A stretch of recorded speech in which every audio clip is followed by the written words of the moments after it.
Mid-February 1943, Field Marshal Erwin Rommel sat in his command post near the Tunisian border, writing a letter to his wife Lucy. His forces had just smashed through American positions at Kasserine Pass. Outside, the Afrika Korps was celebrating victory. Inside, Rommel was analyzing what he had learned about the Americans. The letter was blunt. Rommel wrote that the Americans were soft, lacked proper training, and their officers made amateur mistakes that would have gotten them court-martialed in any European army. Rommel had just watched American forces break and run at Kasserine Pass. Over 6,000 American casualties in 6 days. Entire battalions surrendered. Equipment abandoned on the battlefield. It was the kind of collapse Rommel had seen from the French in 1940. The Americans didn't just lose at Kasserine. They were humiliated. Soldiers who had grown up on stories of World War I heroism were suddenly questioning if they were cut out for this. Rommel didn't just see a tactical opening.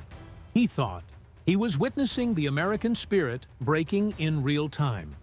He wrote to Lucy that if Germany could launch another offensive within weeks, they could push the Americans into the sea before they learned how to fight properly. The assessment was shared with Berlin. Exploit American weakness immediately. Don't give them time to adapt. Rommel's assessment wasn't based on prejudice. It was based on observed performance. At Kasserine Pass, American forces had demonstrated multiple critical failures. Their commanders positioned units poorly. Radio discipline collapsed under pressure. Coordination between infantry and armor was non-existent. When German forces attacked, American units retreated without orders, creating cascading panic. The American Second Corps commander, Major General Lloyd Fredendall, had built his headquarters in a canyon 70 miles behind the front lines. He communicated by radio and telephone without seeing the battlefield. His orders were confused and contradictory. German intelligence officers compiled detailed reports. American equipment was adequate. American soldiers fought bravely when cornered. But American command structure was amateur. These were not soldiers who had faced the Wehrmacht before. They were learning warfare in real time against Germany's best. Rommel calculated it would take the Americans at least 6 months to fix their leadership problems, probably 12 months to develop effective doctrine. If Germany struck again in March, the results would be similar to Kasserine. German armored doctrine had proven itself against every opponent since 1939. Concentrate superior force at a weak point. Break through with armored spearheads. Exploit the breakthrough with mobile formations. Force the enemy to retreat or be encircled. This doctrine had shattered French armies in 6 weeks. It had destroyed Soviet armies in 1941. It had pushed British forces across North Africa twice. The formula worked because most armies fought defensively, trying to hold lines that German mobility could bypass. Kasserine Pass had proven the Americans fought the same way. They established defensive positions and waited to be attacked. When German armor concentrated against weak sectors, American forces retreated rather than counterattacked. Rommel studied the terrain around El Ghatar in central Tunisia. It was perfect for another demonstration. If German forces attacked there in late March, they would catch American units still recovering from Kasserine. The psychological advantage alone would be decisive. Berlin approved Rommel's assessment. One more offensive would break American morale completely. Then, Germany could shift forces to face the British, while Americans shipped their defeated army home. German intelligence reported a command change in early March. Lieutenant General George S. Patton, Jr. had assumed command of Second Corps on March 6, 1943, the same corps that had collapsed at Kasserine Pass. When Patton arrived at Second Corps headquarters, the atmosphere changed before he even spoke. He rolled in with a siren-blaring motorcade, wearing his famous ivory-handled revolvers. He didn't just issue orders, he issued an ultimatum. The days of the soft American were over. Patton forced men to wear ties and regulation helmets in the desert heat, not out of vanity, but to remind them they were professionals, not defeated refugees. Officers who arrived without proper uniform were fined on the spot. Soldiers who didn't salute were reprimanded publicly. One general couldn't fix systemic problems in 3 weeks. That was the German assessment. Patton might improve morale slightly. He might enforce better discipline, but he couldn't teach an entire core new doctrine in less than a month. Rommel's health was failing. His stomach ailments and exhaustion were worsening. But his tactical mind was sharp. He reviewed the Elgatar attack plan one final time before turning operational command over to General Hans-Jürgen von Arnim. The plan assumed American defensive tactics. The plan assumed American hesitation under pressure. The plan assumed that 3 weeks wasn't enough time to transform an army. Every assumption was logical, based on German experience against every other opponent. March 22, 1943, German forces prepared to attack American positions near Elgatar. The German order of battle included the 10th Panzer Division with Mark V tanks and the experienced Italian Centauro Division.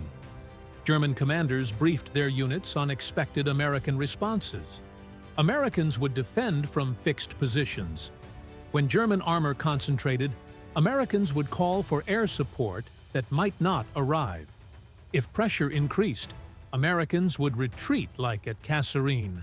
The German tanks had superior firepower and armor protection. German 75mm guns could penetrate Sherman armor at 2,000 Toiletruid. Sherman guns needed to close to 500 yards for effective penetration. The technical advantage in firepower was decisive in open desert terrain. Germans' artillery prepared fire plans to suppress American positions. The entire operation was designed to exploit what worked at Kasserine. March 23, 1943. Dawn broke over Elgar. German forces advanced, expecting another victory.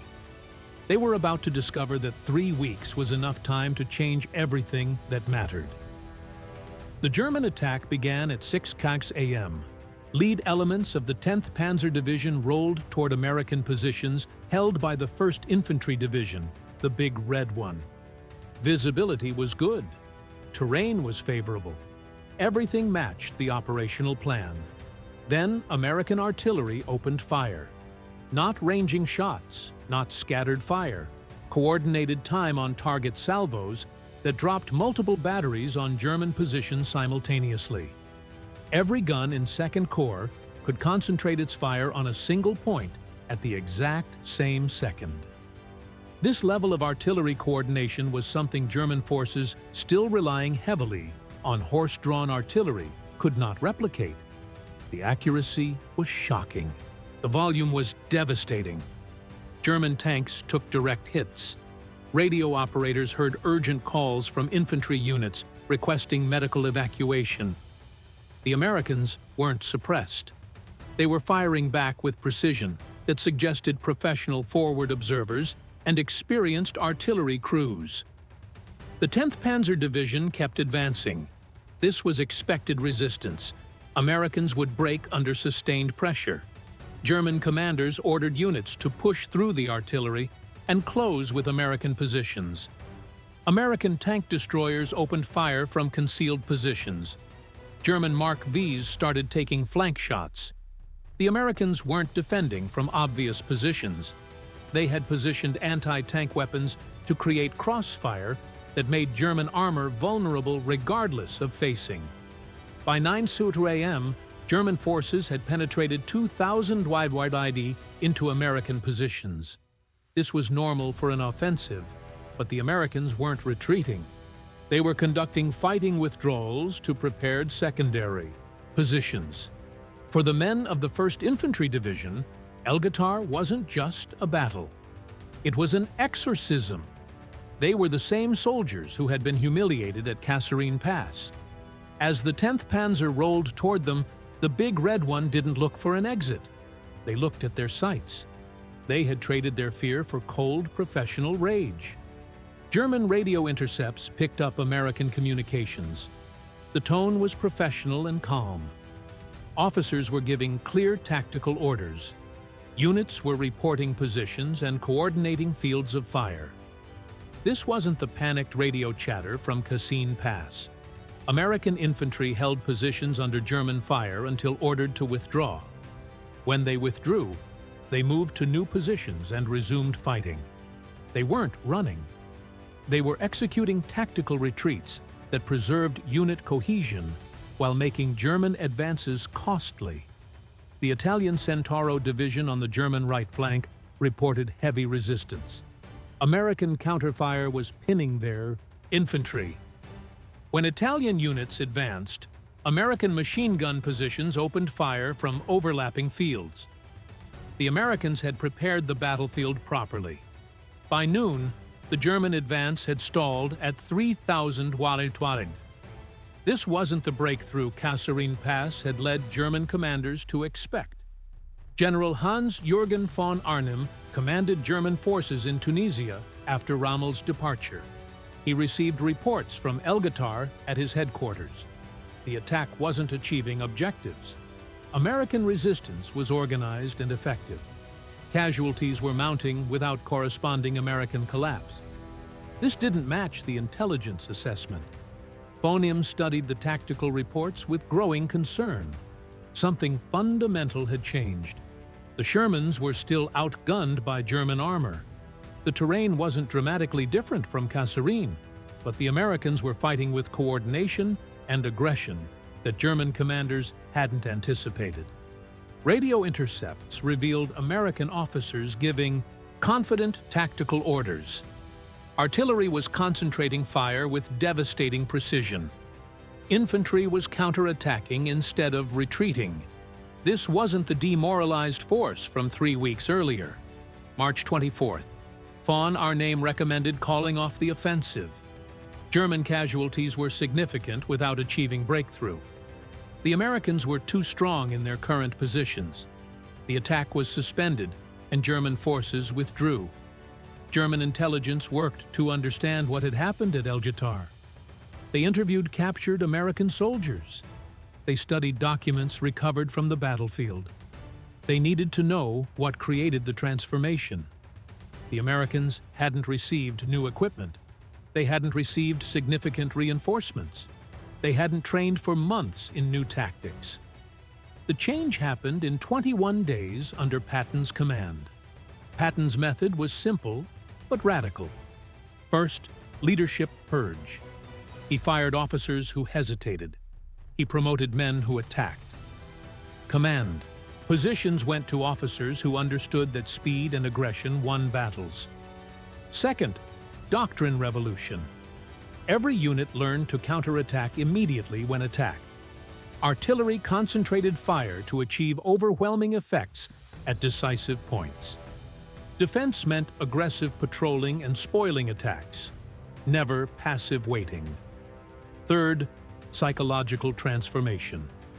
Patton convinced soldiers they were superior to their enemy, not through speeches, but through training that rewarded aggression and punished caution. Units that performed well received public recognition. Officers who failed were relieved immediately. The entire corps learned one lesson: attack succeeds, hesitation fails.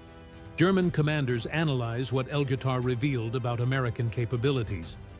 The Americans had adopted a doctrine that neutralized German tactical advantages. German doctrine relied on concentrated armor, breaking through weak points. American doctrine responded with mobile anti-tank weapons positioned to create crossfire. German advances became costly regardless of armor superiority. German doctrine assumed defenders would retreat under sustained pressure. American doctrine taught immediate counterattacks that disrupted German momentum. What looked like victory suddenly became a fight for survival. German doctrine emphasized technical superiority and tactical excellence. American doctrine emphasized coordination and overwhelming firepower. The Germans prided themselves on the individual skill of the panzer commander. The Americans countered with the industrial might of time on target artillery strikes. It was a mechanical symphony of violence. For German infantry, it felt like the sky was falling. They weren't fighting individual soldiers. They were fighting a coordinated machine that had finally found its rhythm. The Americans weren't trying to match German technical advantages. They were making technical advantages irrelevant through superior coordination. Rommel had written revised assessments before leaving Tunisia. The Americans had learned faster than any opponent Germany had faced. They had identified their weaknesses at Kasserine and fixed them in 3 weeks. Any future offensive against American forces would require significantly more resources and different tactics. March 6, 1943, 2 critical events happened simultaneously. In Tunisia, Rommel launched his final offensive in North Africa at Medellin against British 8th Army. The attack was a one-day disaster. British forces stopped German armor cold with coordinated anti-tank fire. German casualties were heavy. The offensive collapsed within hours. That same day, George Patton assumed command of American 2nd Corps. Rommel's exit and Patton's entrance occurred at the same moment. The changing of the guard was symbolic. 3 days later, March 9th, Rommel flew to Germany on sick leave. His health was failing. His jaundice and exhaustion were worsening. He would never return to Africa. Before he left, Rommel wrote updated assessments for German commanders remaining in Tunisia. The tone had shifted from his February letters. He warned that American forces under new leadership were showing rapid improvement. Any future operations against Americans should not assume they would break like at Kasserine. Rommel's warning came too late. The attack at El Ghoutar on March 23rd confirmed everything he had predicted. German commanders, who ignored his assessment, discovered the Americans had transformed completely. But Rommel was in Germany when his warnings were vindicated. May 13, 1943, German forces in Tunisia surrendered. Over 250,000 Axis prisoners. The North African campaign was over.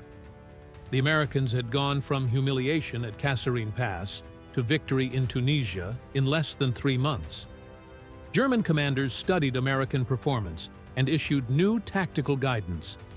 They warned defenders to expect aggressive American tactics with rapid armored advances and concentrated artillery. The Germans were adapting their doctrine.